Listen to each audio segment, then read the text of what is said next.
అమ్మా బాబు అమ్మ బయటికి వెళ్ళి ఏం కాయగూరలు తేనో ఏం వండుతావు ఏటని అడిగాడు. నువ్వు బయటికి వెళ్ళొద్దు బాబు, కాలం చూస్తే బాగోలేదు, 12 అయిపోతుంటాయి, మనం ఇంట్లో ఉన్న వాటితోటి సరిపెడతాను నేను, నువ్వు బయటికి అయితే వెళ్ళొద్దు అలాగన్నానమ్మా. అలాగన్నాను. నేను ముద్దపప్పు వండాను. మన ఇంట్లో నెయ్యి ఉంటుందా, ఆవకాయ పచ్చడి ఉంటుందా, వేసుకుని తినేయచ్చు కదా, అలాగని తినేసాం ముద్దపప్పు వేసుకుని. అది కొంచెం పప్పు ఉండిపోయింది. ఉండిపోతే పప్పు ఉంది బాబు, ఇంట్లో 2 టమాటాలు ఉన్నాయి, ఉల్లిపాయలు పచ్చిమిరకాయలు ఉన్నాయి, 4 బెండకాయలు ఉన్నాయి, నువ్వైతే బయటికి వెళ్ళొద్దు, అన్నాటిని కూడా బయటికి వెళ్ళవలసి వస్తుంది, ఇప్పుడు 12 అయిపోయింది, బయటకైతే వెళ్ళొద్దు నువ్వు. మీరు కూడా నేను చెప్పేది ఆలకించండి అమ్మ. ఇంట్లో ఉన్న వాటితోటి ఎలా సరిపెట్టుకోవాలా, ఎలా వండుకోవాలన్నది ఇప్పుడు నేను చేసి చూపిస్తాను మీకు. మీరు కూడా అదే పద్ధతిలోని ఎలా వండుకోవాలన్నది చూసి నేను ఎలా చేస్తున్నానో మీరు కూడా ఇంట్లో ఉన్న వాటితో సరిపెట్టుకుని వండుకోండి. చీటికి మాటికి మగోళ్ళు మాత్రం బయటికి పంపించొద్దు. ఏంటంటే పరిస్థితులు బాగోలేవు కాబట్టి ఏమా ఈ ఒక్క మాట ఆలకించి మీరు ఎవ్వరూ బయటికి రావద్దు, బయటికి పంపొద్దు మగోళ్ళని. ఏ 10 రోజులకో మాట తెప్పించుకుని ఉన్న వాటితో సరిపెట్టుకుని ఎచ్చగా వేడిగా వండుకుని తినండి ఏదన్నానే. సరే అమ్మ, మరి నేను వంట మొదలెడుతున్నాను చూడండి. ఇప్పుడు స్టవ్ అంటించి నేను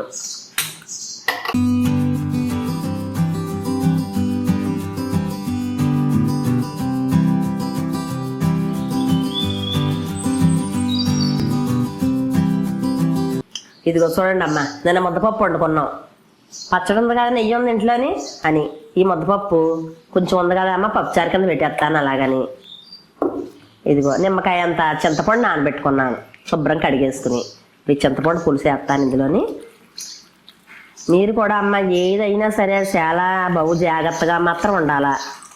నేను మళ్ళీ చెప్తున్నాను కదా, మగవాళ్ళు ఎక్కడికి సీటుకి మాటికి పంపించకుండా మనం జాగ్రత్తలో మనం ఉండాలమ్మా. చాలా శుభ్రంగా ఉండి చాలా జాగ్రత్తగా మాత్రం ఉండాలి. కుర్రోళ్ళమి పెద్దోళ్ళమి మన ఇళ్ళల్లోనే ఆ టీవీ చూస్తాను, ఆ పిల్లలు ఉంటే సిప్పలేసి అయ్యేసి ఇయ్యేసి నీకేం కావాలమ్మా, అయ్యి వండుతాను ఇవి వండుతాను చెప్పి మీరు మాత్రం చాలా జాగ్రత్తగా ఉండి. ఎంత మన పిల్లల గురించే కదమ్మా. మరి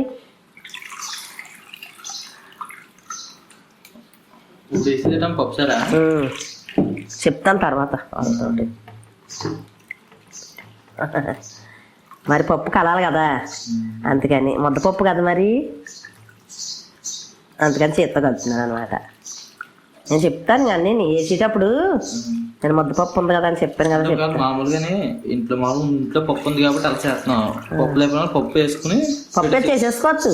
పప్పు లేకపోతే అలా చింతపండుతో సాల్తో పులుసు పెట్టేసుకోవచ్చు. పప్పు ఉంది కాబట్టి చేస్తున్నాను.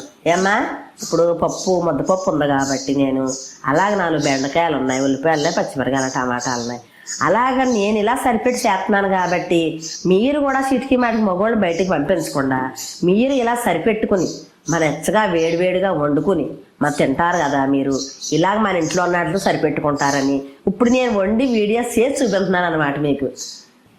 చూసారమ్మా, కొద్దిగా పప్పు ఉంది, కొద్దిగా నిమ్మకాయ చింతపండు నానబెట్టాను, పులుసు పీసుకు పోసాను. అందులో మనం ఇప్పుడు ఏమేమి వేసుకోవాలంటే మనంతా పప్పుచారులాగే కదా, ఇంకా కొంచెం పసుపు, కొంచెం ఉప్పు,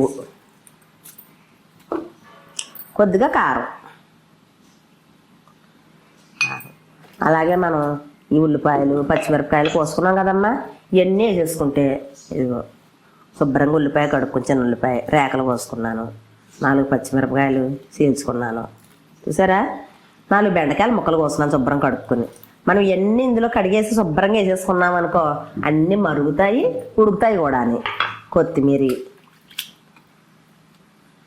అన్నీ చక్కగా మరిగిపోయి 2 కరివేపాకు రబ్బలో, కొత్తిమీర కడిగేసేసాను కదా, 2 కరివేపాకు రబ్బలో ఏమా అది మరుగుద్ది జాయి. కానీ ఇలాగా చిన్న టమాటా కూడా కోసాను, అది కూడా వేసేస్తున్నాను. అన్నీ వేసేసాను కదమ్మా, జాయిగా పప్పుచారు అంతా మరిగి ఏమా శుభ్రంగానే బెండకాయ ముక్కలు ఉడికి ఇదంతా వాసన వస్తుంటుంది మరుగుతుంటుంటేని. అప్పుడు మనం ఎంత సాంబార్ పొడి చేసాం కదా, మన వీడియోలో చేసాం సాంబార్ పొడి. ఆ సాంబార్ పొడి ఎంత మరిగేటప్పుడు ఎంత వేసుకుని ఎంత ఇంగ వేసుకుంటే మనం ఏమా అది కూడా మరిగేటప్పుడు వేసుకుని అప్పుడు కొంచెంసేపు మరిగాక అప్పుడు తాలింపు వేసుకోవచ్చు అనమాట. ఇదిగో చూడండి, ఇది ఇలాగ మనం పొంగిపోద్దని కలుపుతున్నాను అనమాట. పొంగిపోద్ది కదా మరి, అందుకని. సరే, ఇది మరిగేటప్పుడు మళ్ళీ వేసేటప్పుడు ఏమ్మా చూపిస్తాను మీకు.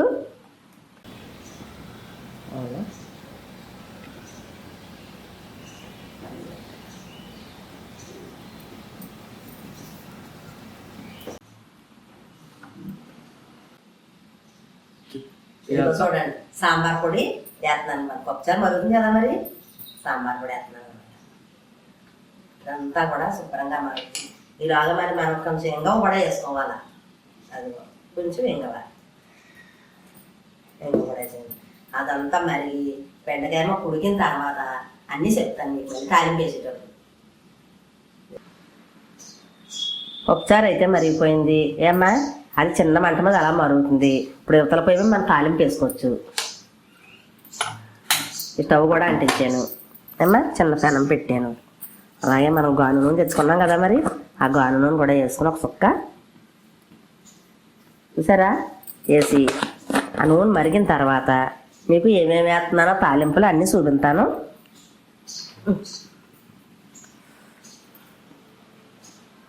నూనె అయితే మరుగుతుందమ్మా. ఇక చూడండి, 4 ఎల్లుల్లిపాయ రేకలు శుభ్రం వలుసుకుని నేను చెదగొట్టుకున్నాను. కనిపిస్తున్నాయా మీకు? ఇదిగో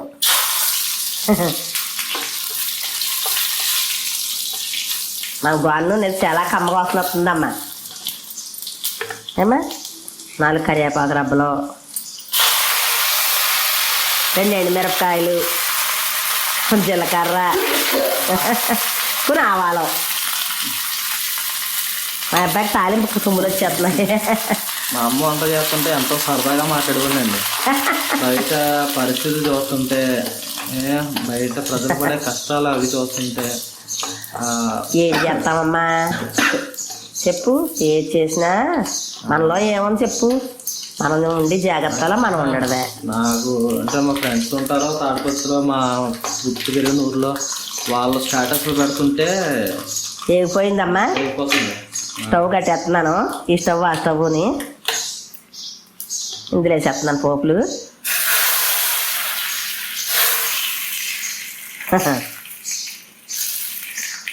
అలా మరుగుద్దాం ఇంకా 5 నిమిషాల దాకా వీటికి మరి మెడ దాఖల గురించి ఏమైపోయింది.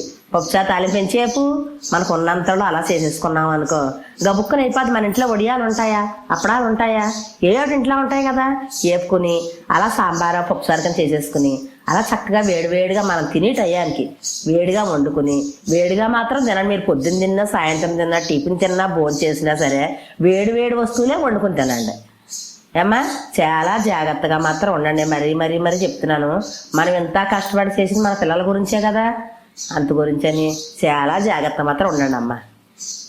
ఏమ్మా, మన టిఫిన్లు అన్నా కూరలు అన్నా ఇంట్లో ఉన్న వాటితోటే సరిపెట్టుకుని ఇంట్లో ఉన్న వాటితోటే చెయ్యండి. అంతసేపు మగవాళ్ళు మాత్రం బయటకంటూ పంపించొద్దు ఏమ్మా. కొన్ని వాటికి ఏంటంటే మనకు బయట భయంకరంగా ఉంది, పరిస్థితులు బాగోలేవు, ఎక్కడ చూసినని ఎవ్వరు కూడా బయటకు వెళ్ళొద్దు. మనం ఏదున్నా సరే ఇంట్లో ఉన్న దాంతో సరిపెట్టుకుని వేడిగా మాత్రం వండుకొని తినండి. ఏంటి మగోళ్ళు లేని పరిస్థితి ఎలా ఉంటుంది అన్నది నాకు అర్థమవుతుంది. మన ఇంట్లో మగోడు ఇంట్లో పెద్ద దిక్కు లేకపోతే ఇంట్లో పెద్ద మగోడికి ఏమైనా అయితే ఆ ఇల్లు పడే బాధ ఏంటో కష్టాలు ఏంటో మాకు తెలుసు. ఎందుకంటే మా నాన్నగారు దూరం అయినప్పుడు అప్పటి నుంచి మేము 2 సంవత్సరాలు పడ్డ కష్టాలు అన్ని అయితే కాదు. అది మాకే కాదు, ఏ ఒక్కరికైనా సరే ఇంట్లో పెద్ద దిక్కు లేకపోతే ఆ కుటుంబం అతలాకుతలం అయిపోద్ది.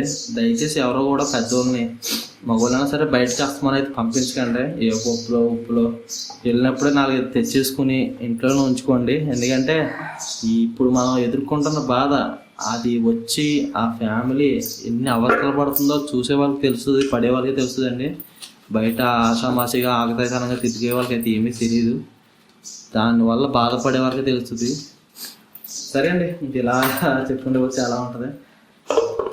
సరే అండి, మీకు అదే ఇంట్లో ఉన్న వాటితో ఎలా సరిపెట్టుకోవాలో ఏ టిఫిన్ చేసుకోవాలో ఎన్ని వీడియోలు వస్తాయి చేస్తాను, అవే చేస్తాను అమ్మతోటి చూడండి.